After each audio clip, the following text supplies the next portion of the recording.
Let me come back. Here am I. Okay, well, we are, I think, right on time for what had been announced as concluding remarks, but that we can convert into questions that would come to mind that would be on hold for previous speaker, if you agree, so that we happily bring to an end this extremely rich moment of dialogue. Let me see if you allow me the chat. I think there is a question. Yes. Oh, I think there are several people raising hands, and then we also have a question on the chat that maybe hasn't been discussed yet. Yes, I would start with this question. Signy Gutnik Allen, and I hope I don't mispronounce too heavily here.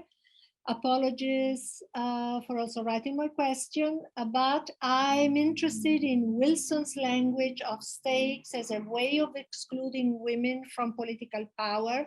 Is this also used in the Roman sources for a similar purpose? I think this is for Benjamin.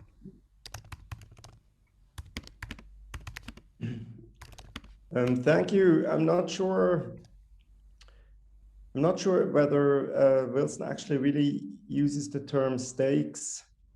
Might be something I said, but I'm not sure it's on the, I don't think it's on the slide. I'm not sure he uses it elsewhere.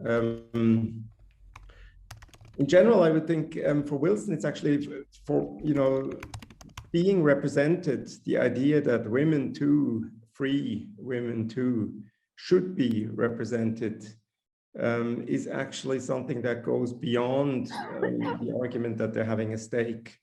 It's just whoever is a citizen should be represented, and he doesn't really have a good argument for why women shouldn't be able to represent they also, and he basically just pushes it back to the issue of convention.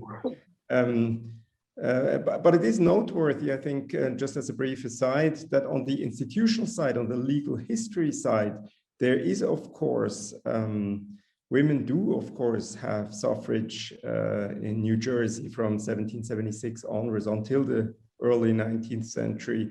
And there it is based on stake in the sense of having a certain, reaching a certain property threshold, and then women present themselves at the, and won a ballot. And they are given ballots because the language of the law is neutral, and ultimately they're given ballots and they use them until the early 19th century when that is abolished and these differences are reinstated.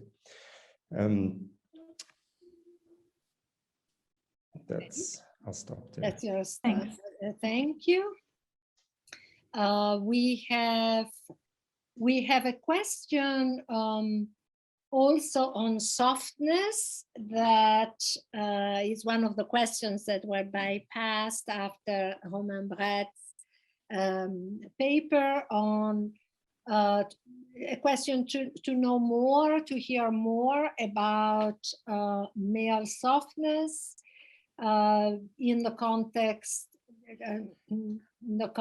of Roman elegy, but also in the context of history, and in particular, the Greeks' dismissive portrayal of the Persians. Could you tell us more about the historical and social context within which these novels were written and received in connection to the theme? I'm asking in particular because Persian softness is wielded by the Greeks as a form of criticism, and the Roman elegies are frequently playfully self-deprecating.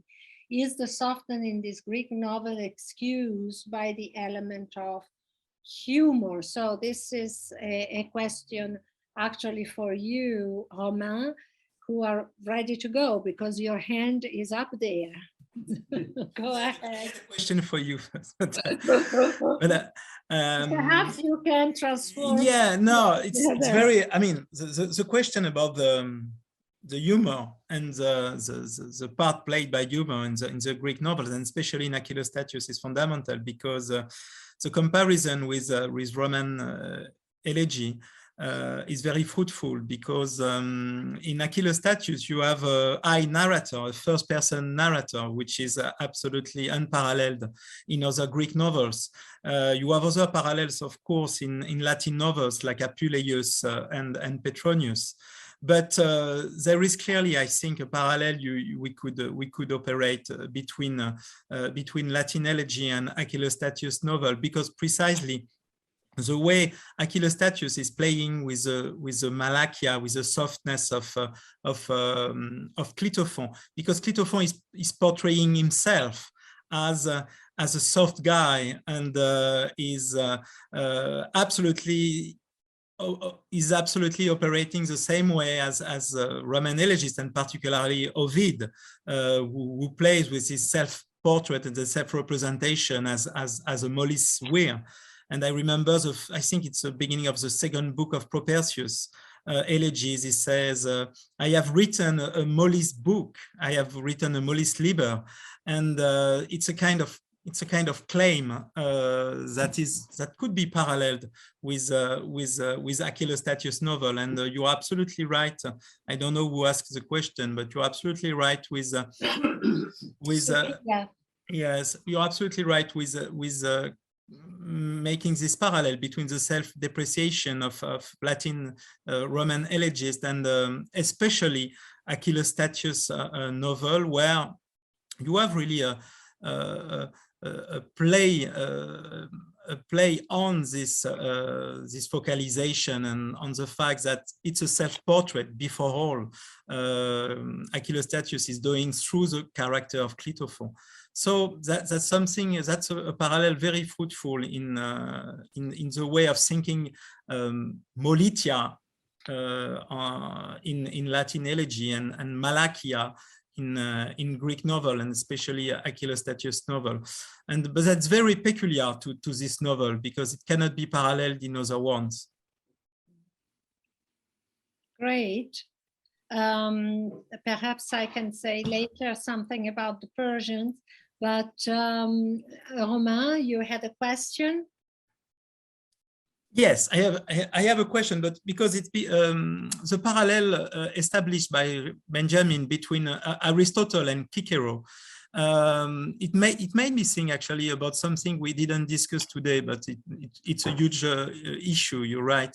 It's about a tragedy, the way tragedy, Greek tragedy, I mean, contests or questions the Aristotle ethics, and the way Aristotle describes the way you can construct a character in Greek tragedy, and you can be the character. And I was wondering, because the parallel Benjamin made between Aristotle and Cicero, I was wondering if you could do the same kind of parallel between the way the Greek tragedy contests the sexual dimorphism operated by Aristotle, and the Latin tragedy. For example, you quote Jocasta in Euripides' Phoenician, Julia, in your book, and you say that Jocasta embodies perfectly the contestation, or a kind of contestation of Aristotle's theories. And I was wondering if we could find the same description of or the same position of woman in Seneca's tragedies in Rome, because I mean, you've got Jocasta in the Phoenicians of Seneca's Phoenician too.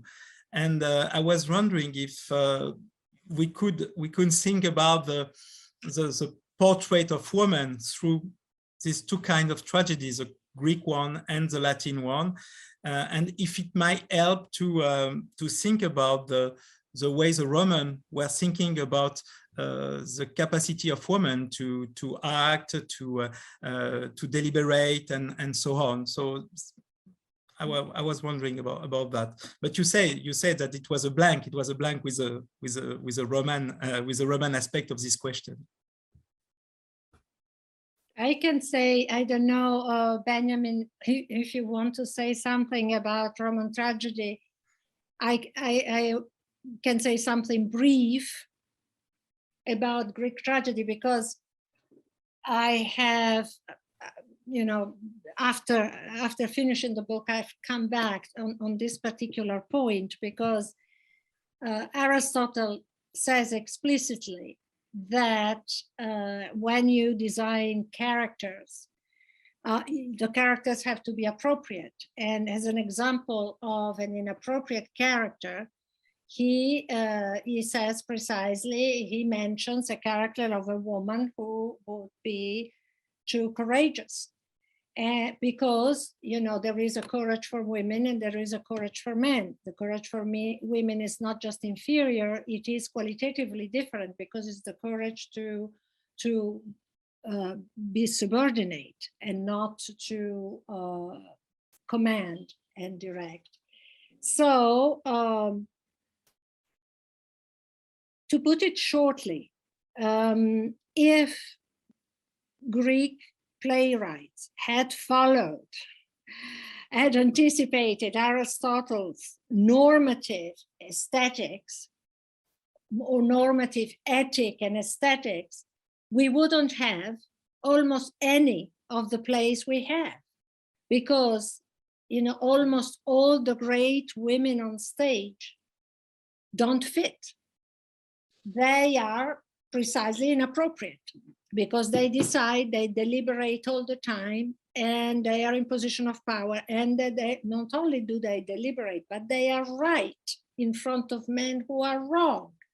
And the men sometimes are tyrants, so the men can be young men who are either don't know what to do or are too boiling, precisely. So Greek tragedy, Athenian tragedy in the middle of the democratic city, is there to represent women who, this is, I throw it there, and I have, you know, started to argue this for a conference, and really I almost begin to believe in this argument.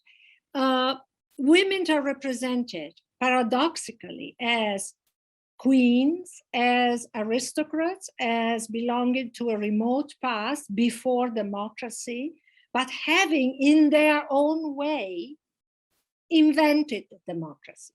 They have contributed to calm down all this tumult that can become too much, and that can transform the potentially, you know, good citizen with the right dose of tumult into someone who goes too far, who becomes a tyrant, precisely, or becomes a completely unmanageable, daring male. So I think that in the context of Greek democracy, you have this incredibly counterintuitive, non-obvious phenomenon, which is that these men loved to see these women, not because they were like their own women at home, but precisely because they thought that they didn't need those kind of civilizing women. So this resonates with this, you know, very, very long-lasting idea that there is something to learn from femininity, because masculinity is tiresome. It can be too much. Okay, it can be antisocial, disruptive, because of the dosing and the graduation. So in other words, you are a man, your ordinary citizen in Athens, and you see Antigone, and you see Aethra, and you see Jocasta in Euripides, for example. And it's fine because they belong to the past, and it's fine also because they happen to argue for the kind of values that you could share. So I throw this there and I stop. There are wonderful questions. A question from Catherine Morgan. Hi, Catherine, very, very much.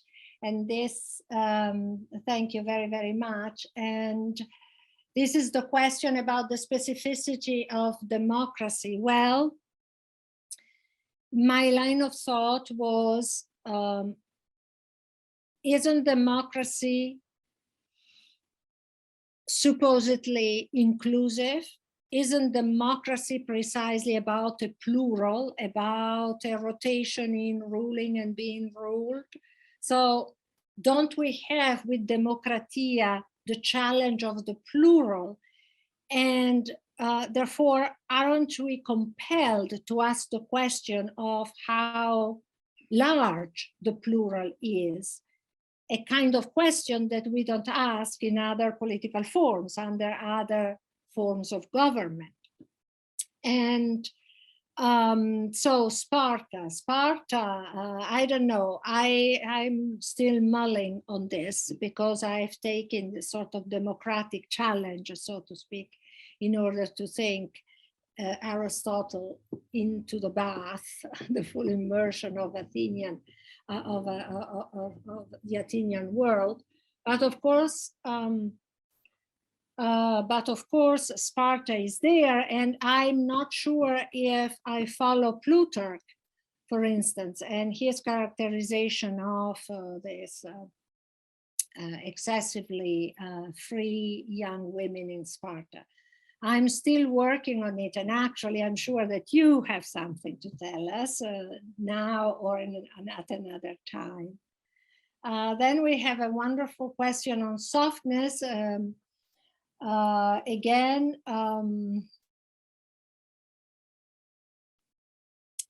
in the medieval context, Claudia Tassone, perhaps Claudia, you would like to voice your question? Yes, yes, of course, thank you. Like, as I wrote, I was asking myself, and I would ask maybe Romain Brett or you, Julia, which are the parameters of softness? Because actually, as we discussed also once during the class, during a course of Julia, I was thinking that like today, softness, something that is a man that is soft is a man, for example, that's crying, a man that shares tears. And actually, like in the Chanson de Geste, I'm medievalist, so Julia knows it.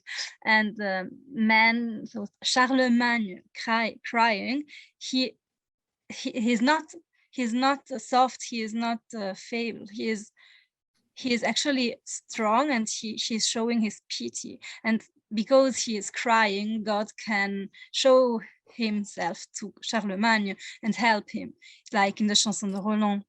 And like, yeah, that was something. And I actually had another question too, but it's something, it's more for Julia and maybe Benjamin Straumann too.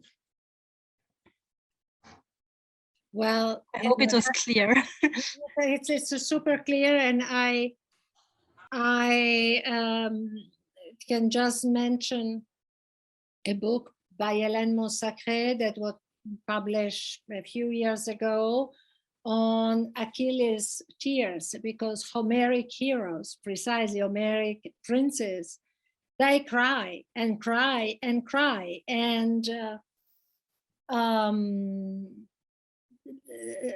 you know, weeping and crying becomes feminine with Plato. I'm going very fast here, but there is really a very interesting history of the social and ethical perception of crying that changes a lot. And on the contrary, in the archaic context, a hero is hypersensitive. You know, think of Achilles crying and calling his mother on the beach because he's been offended by Agamemnon. So crying is good. So yes.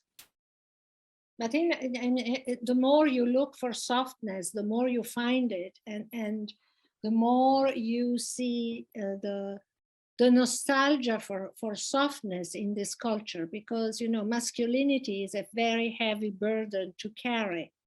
And all the normative texts on masculinity are incredible, constraining, and they are also threatening for individual men, because you can trip any moment into precisely a sort of failure to keep up with the ideal of Andrea and manliness. So there is a lot of nuance going on in ancient cultures.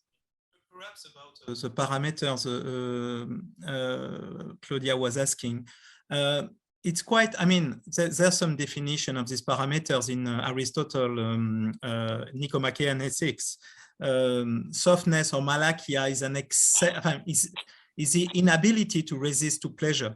And when you're overwhelmed by pleasure and you cannot resist, it's actually softness. And softness is on the side of the excess of sensuality, the excess of pleasure, of indulgence. So when you cannot resist pleasure, when you are in an excess of luxury, you're soft, actually. And that's something you find. Almost everywhere concerning softness. About the softness, I mean, at least in erotic experience. When you cannot resist pleasure, you're soft. So when you cannot resist pleasure, when you're a super lover, for example, you're in the side of softness and you're almost in the side of effeminacy too. So that's quite the parameters that are quite clear concerning perhaps the way you get soft as a man. I mean, according at least to Aristotle standards, but you find this in very often in text.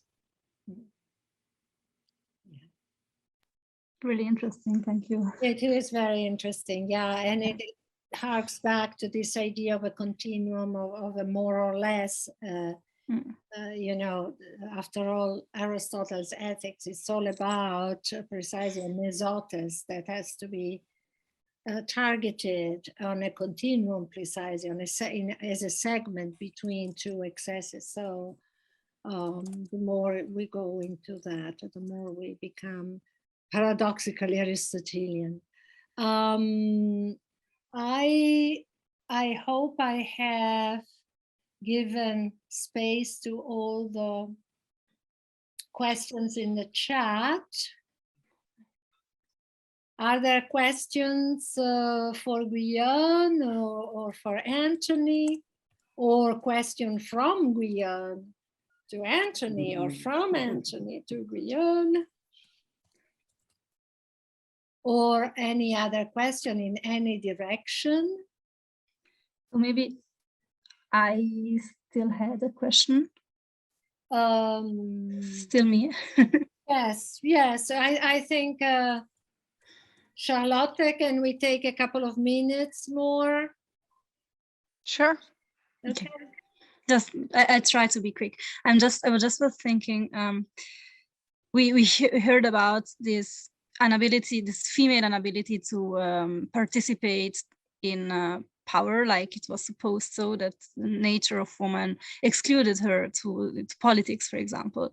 And just 2 weeks ago, I had the pleasure to assist to a workshop that I'm co-organizing, and there were speakers that were presenting the power of women in the Middle Ages.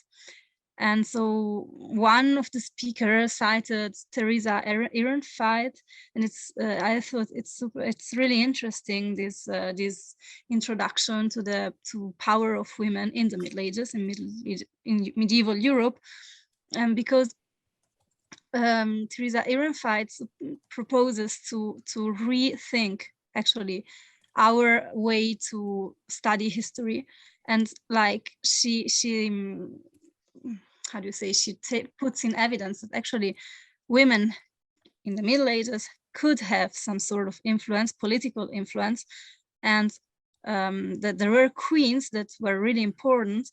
And actually just until the 1970s, scholars tended to exclude this from the studying. So we just studied kingship, we excluded the queenship. And so I think she proposed to rethink history as a rulership. So also the importance and the power of women that is possible. I think I don't know what Guyane would say. Perhaps this is a question for you, Guyane, sur les tendances, on the trends today in moving the gaze from exposing silence or marginalization or all the normative heavy duty discourse on women against women, moving the gaze from there to look at actual figures of power in a much less sort of debunking kind of perspective. Would you say that there is today among historians a growing desire to look for powerful women, let's put it like that, in all sorts of contexts? Oh yes, it started in the 1980s, I think. But concerning the Middle Ages, it started, of course, with Georges Duby, of course. And I think that you know that in the 1920s, there was Eileen Powell, who wrote about Middle Ages, the Middle Ages and women, and powerful women in particular. And her book was republished, I think, after World War I. So historians existed, female historians writing about women existed far before the 1970s or the 1980s. So of course it is a new trend with also the École des Annales and the history from below, the history of mentalities, to study no longer great events, great men, but also, and apart from Joan of Arc, of course, and Elizabeth I, but also to study simple, ordinary people, in particular, ordinary women, ordinary or so-called ordinary women. So there are several trends going in the same direction, not only the rediscovery of the Middle Ages, since writing about the history of women started with the rediscovery of the Middle Ages, and then gradually the 17th, the 18th, and the 19th centuries. Concerning literature, the movement was slightly different, but it was in the wrong direction, since criteria which were valid for women's literature in the 19th century, that is commercial literature, were not opposite for the earlier period, in particular the 17th century, when literature was working with patronage, in fact, with patrons, for men and for women. If you remember, Spencer's poems, for instance, were not printed. They were published in manuscript circulation in circles in London, and so were women's books. If you remember what Virginia Woolf writes at the beginning of A Room of One's Own, she went to Cambridge and to the British Library and wondered, where are women's books apart from Aphra Behn? Right, so there was a movement backward when historians and then literary critics became aware that the criteria for literature, for the publication of literature, were not the same, could not be applied, could not be parallel in the 20th or the 19th centuries and the former ages. We had to apply other criteria in order to understand the period before the contemporary period, that is before 1789. Criteria are quite different. So it is only gradually when those criteria, new criteria, were taken into account, that other women, other documents written by or about women could be rediscovered if they had not been destroyed, of course. But of course, that trend, the tendency to study women started with women's studies, men's studies, and then gender studies, which include, of course, as you know it far better than I do. Yeah, but I mean, just if I think about the trends in the ancient, for history, in a large understanding of history of the ancient world, there has been a moment where the urgency was to expose normative discourses that were minimizing for women. And I have, so social practices, the family, legal norms, medical theories, forms of social behavior, form of somehow blame, quote unquote. And it seems as a fact that today there are more and more historians who want to look for spaces where women did exist, could do things, could be recognized. So there is a sort of redirection of feminist historians toward